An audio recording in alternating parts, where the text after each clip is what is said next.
Berarti udah melenceng maknanya dari makna sebenarnya. Iya. Gitu. Kalau menurut Islam kan kalau dibaca keliru bacaannya seperti ini, kira-kira sesat enggak Ustaz?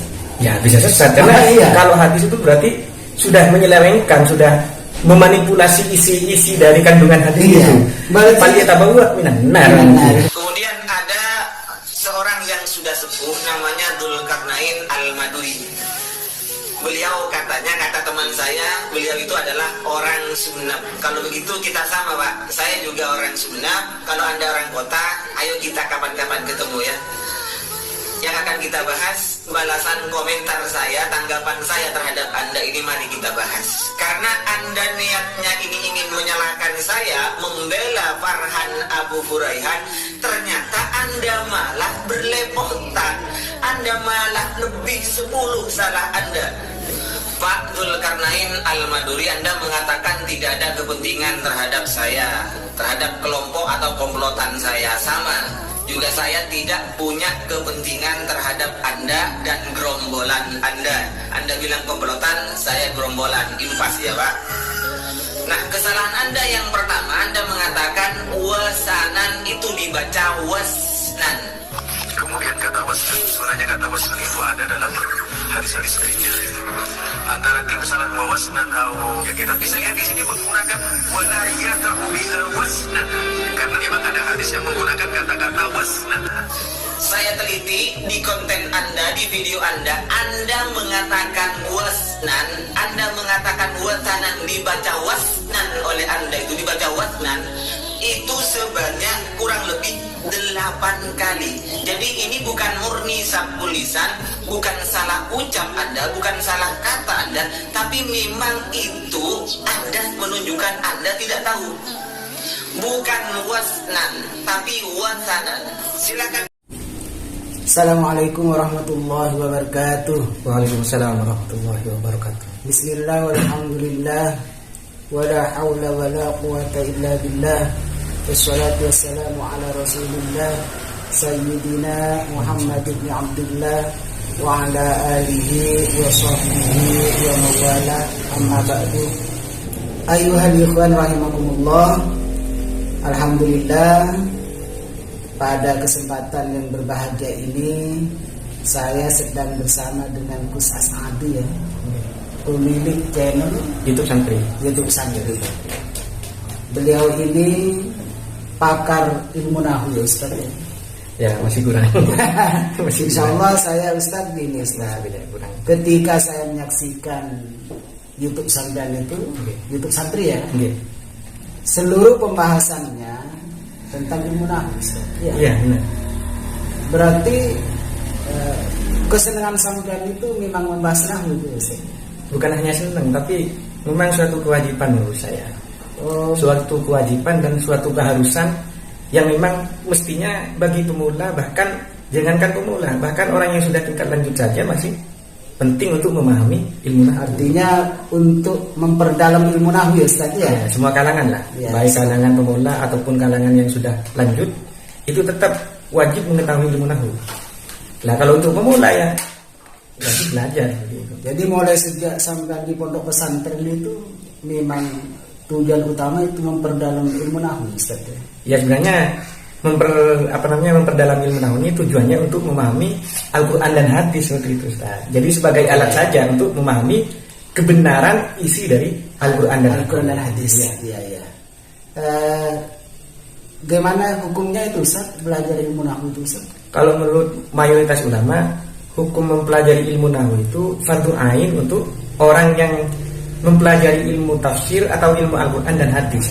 Apalagi untuk menfatwakan, maka tentunya lebih wajib lagi seperti itu. Berarti dengan modal ilmu nahu itu agar mafhumul ayat atau mafhumul hadis itu bisa benar. Ya bisa benar, karena tanpa ilmu nahu Al-Quran dan hadis tidak akan bisa difahami dengan benar. Iya, bagaimana dia belajar itu Ustaz ya?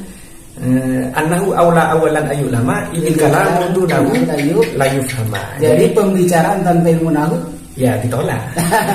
Karena ilmu yang pertama kali wajib dipelajari ya ilmu nahu, apalagi kita sebagai orang yang non Arab, dalam artian orang ajam ya, orang Indonesia yang kapasitasnya kita nggak pertama kali lahir kita nggak paham bahasa Arab. Bahkan orang Arab saja yang pertama kali lahir paham bahasa Arab belum tentu mengerti apa isi Al-Quran. Iya, belum tentu bisa mengerti nahu ya. Belum tentu bisa. Artinya keseluruhan orang Arab itu belum tentu semuanya itu mengerti ilmu nahu kan Ustaz? Belum tentu. Iya. Belum tentu mengerti ilmu nahu. Apalagi kita sebagai orang yang dilahirkan di negara Indonesia. Ya, yang memang sejak lahir itu jarang atau ya tidak mengerti bahasa Arab lah Ustaz. Iya. Apalagi orang Madura ya Ustaz. Apalagi orang Madura. Langsung bahasa Madura. Iya. Ya di situ Ustaz. Setelah saya menonton atau melihat YouTube dari Ustadz Salafi Wahabi itu, ternyata kebanyakan keliru di dalam menyebutkan ayat. Ada membaca ayat itu ada keliru Ustaz. Iya. Terus hadis, apalagi hujah ulama. Begini Ustaz, ilmu nahwu itu kan kalau dalam ilmu itu kan annahu aula ayyulama idil kalamu dunahu la yufhamma. Jadi ya kalam itu tidak bisa dipercaya dan tidak bisa dipahami. Seperti itu. Ya. Dalam artian kalau tidak paham ilmu nahwu ya jangan sok memfatwakan Al-Qur'an dan hadis seperti itu kan ya. Kalam bahasa Arab saja tidak paham bagaimana dengan Al-Qur'an yang sifatnya kalamullah seperti itu. Bahkan santrinya Ki Holil Bangkalan yang dari Pamekasan itu namanya Ki Abdul Majid rahimahullah wa farallahu lahu.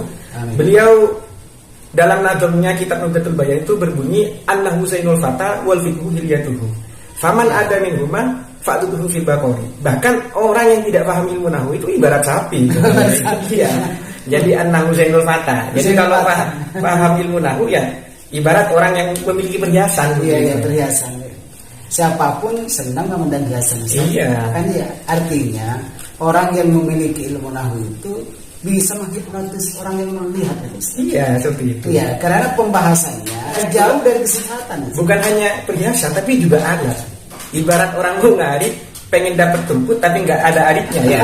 Ya nggak bisa. Nggak bisa. Nggak bisa. Artinya nggak dapat rumput. Nggak dapat rumput. Ibarat orang inilah. Ibarat apa ya contohnya? Ibarat orang mau nulis tapi nggak ada pulpennya. Nggak bisa tulis. Nggak bisa menulis. Ya mungkin tangannya gini-gini kan itu. Atau ibarat orang mau Facebookan atau YouTubean tapi nggak punya HP. Kan nggak bisa kan itu. Iya. Makanya saya pernah juga belajar MBT itu Ustaz. Iya. Ustaz ada nazaman itu kayak ma'ani al-Qur'ani wa sunnatin tabiqatil ma'ani kan gitu Ustaz ya. Ternyata Ustaz ini masih Ustaz. Makanya saya itu kalau membahas itu Ustaz, karena saya masih tingkat mutadiin, ya harus ingat ibarat lah, lihat kitab Ustaz, takut Ustaz. Ternyata dari pentingnya ilmu nahwu, bahkan orang yang orang yang beribadah itu bisa kafir atau bisa haram Ustaz. Contohnya, seperti orang yang baca ayat Al-Quran dalam surat Al-Fatihah. Iya. Semisal kita baca iyyaka na'budu wa iyyaka nasta'in, semisal tanpa tasdid itu berbahaya. Misalnya dibaca tanpa tasdid gitu ya. Semisal dibaca tanpa tasdid. Iya, itu maknanya nanti berubah bahkan salah fatal. Karena kalau iyyaka na'budu wa iyyaka nasta'in itu artinya hanya kepadamu saya menyembah dan hanya kepadamu Allah. Ya, kepada Allah maksudnya. Iya. Hanya kepadamu saya menyembah dan hanya kepadamu saya memohon pertolongan. Iya. Itu kalau pakai tasdid. Iya. Kalau nggak pakai tasdid, itu maknanya bahkan bisa kafir kalau meyakini. Karena menyembah apa? Matahari. Iya. Kalau tidak pakai tasdid itu artinya iyyaka na'budu wa iyyaka nasta'in misal. Iya. Itu artinya hanya kepada mataharimu saya menyembah. Hanya kepada mataharimu saya meminta pertolongan. Apa nggak kafir kalau gitu? Iya, kafir. Iya. Ya, jelas. Makanya pentingnya ilmu nahwu itu ya seperti itu. Bisa mengantarkan orang yang beribadah tanpa ilmu nahwu itu bisa mengantar kepada keharaman atau bahkan kafir, kekufuran. Iya. Gitu. Artinya menurut saya itu namanya bid'ah dhalalah. Bid'ah dhalalah. Kan iya.